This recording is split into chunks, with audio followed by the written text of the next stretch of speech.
of 3 to finally find out who's coming out of this. Welcome to game number 3 between OnicPH and SRGOG Esports. That was a very fun draft to watch. It was really fun just, predicting the drafts well, because it really just came down to what you know of these players, right? Like, what are their comfort picks? Onyx Philippines responded to the heavy assassin ban by panning out their own assassins, setting up for the Joy. It was amazing to watch the drafts, and now we get to see a battle for match point. Whoever wins here, ladies and gentlemen, will be able to secure match point. A bit of safety in the single elimination bracket. Yep. And they also bring back the Bruno, who again, in terms of like history and what we know of SRG, was also during that time. And the Bruno was just popping off, especially back in M6. But you could see for OnicPH, and they were even the first ones to bring out one of the most unorthodox ways to answer back against the Bruno, which was, if you guys would recall, the Layla, even back in M6. But now they're playing up against it again in this kind of situation where SRGOG are forced to bring out the utility junglers again. But this time around, with the Farsa in the mid lane, we could potentially be expecting them to play this a bit more better. There could be a lot more space created since they have a bit more of burst damage coming in for its early stages of the game. But looking at the emblems, yep, it seems pretty standard for majority of the heroes here. But wait, that's good. Okay, come to me with over the dive. Stormy's receiving the flicker. Kong doesn't get it. Let's find this guy's walking up now. One Prince. Look at the phone.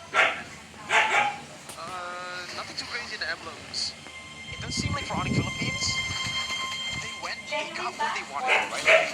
What they went for, sorry, Hayabusa, and they wanted the Joy.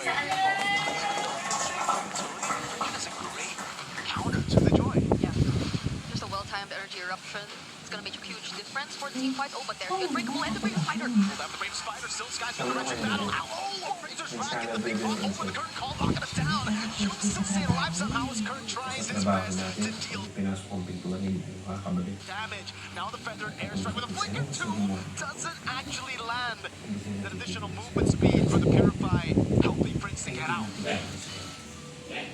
My goodness, the timings. I'm surprised he survived for that long. In that entire fight where he was just up front, in the faces of the members of SRGOG, and just that constant enhanced basic attack kept him alive, even though he died way back. And even the Brave Spider from Kirk and Super Prince, that positioning with the real-world manipulation, just making sure everyone was right at the edge. So it's probably also why it took a bit more time from SRGOG to reach Super Prince, to make things a bit more difficult for him. And mind you, that Purify might have been a lot more sooner, because he is once again on the Pull Yourself Together.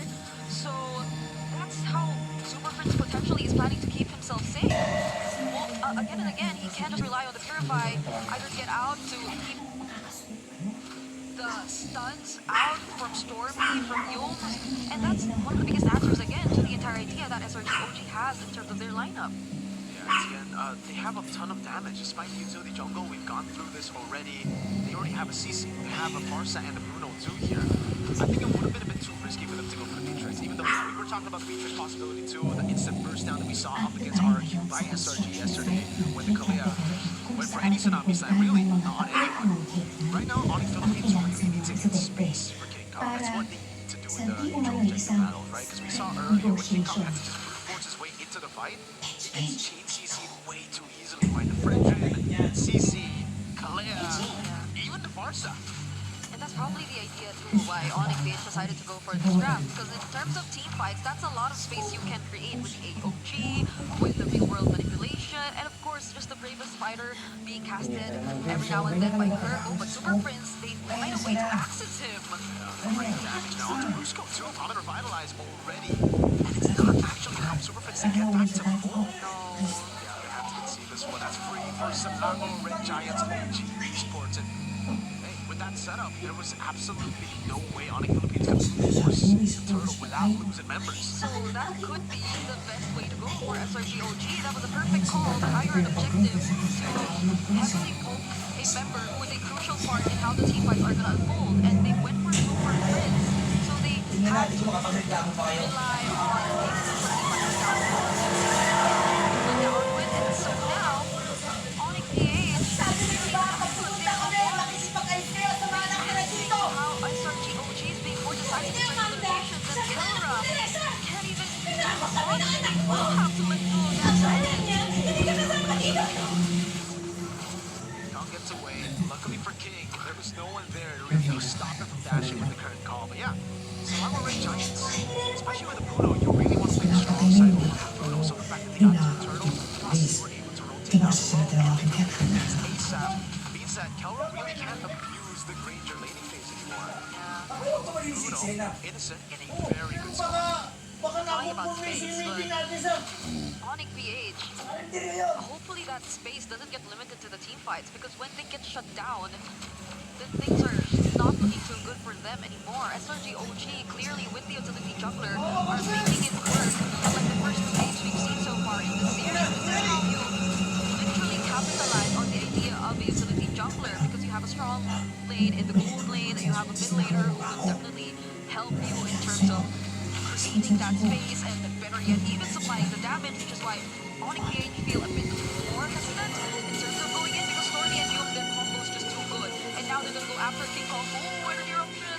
Time on the F5 beats, put her over. King Kong taking low, still able to see leave like Ninja Drop. Gets him down. A big bomb over to the minion wave. Actually, that was just one minion. Rest in peace, minion. That was, I think, two? Or maybe, yeah, that they could leave the lane alone already, but now if I already use my super, but still gets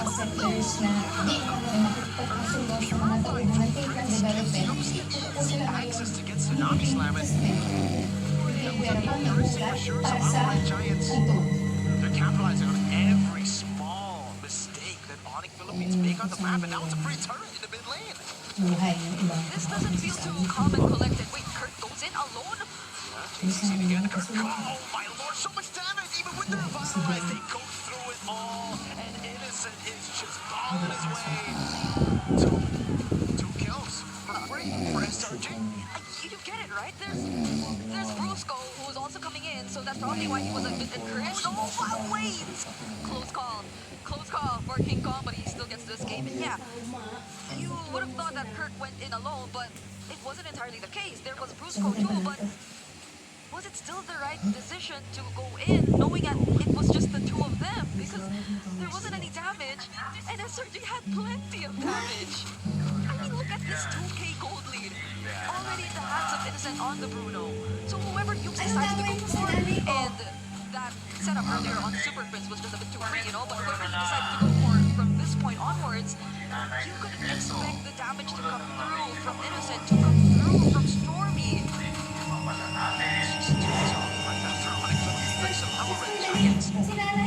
Three kills on Stormy. That's the only possible outcome. Again, just play far back as a quicker two. Mainly, I think what makes the backline so safe is the amazing front line that they didn't actually have in game 3. Yes, they had the Skies on a Baksha, but Onyx Philippines got online so early. Now that SRG got 3 turtles, even just with that, without the goalie, they should be in a proper spot to actually hold down Onyx Philippines' damage. But with the 6,000 goal lead, Onyx Philippines might have to just wait for what, 15, 16 minutes they have before they can actually shred down Skies. There's no threat of burst damage just yet from OnicPH. They're, as you said, literally waiting. And now you see SRG OG. They just bounced back in this series. Naku, papatayin pa yata niya si With JK. a performance that's not too far from what we've seen in the previous years when they took the championship in MSC 2024 for themselves. Now they're doing this to the reigning world champions. And if they're able to actually get that point, that puts them one step closer to getting a shot at defending that title. Now OnicPH clearly have to find a way to work around this. That's a 4K goal lead and Super Prince fortunate enough to work on that sidestep, but now he doesn't have to purify. No, he does not. Shield in the mid lane and crossed open again, and there's just no damage, not even to Kram, who isn't the main frontliner. Fritz is a level down Stormy. The only advantage, if you can even call it that they got was, alright, Stormy is split, so a bit more vulnerable. But even then, doesn't really need Blake. He's been able to utilize it to dive. That's a free turret down below. Innocent even though now one of the other tao siya likod. The dish out damage for free. Brutes go falling. MSC gets a double kill.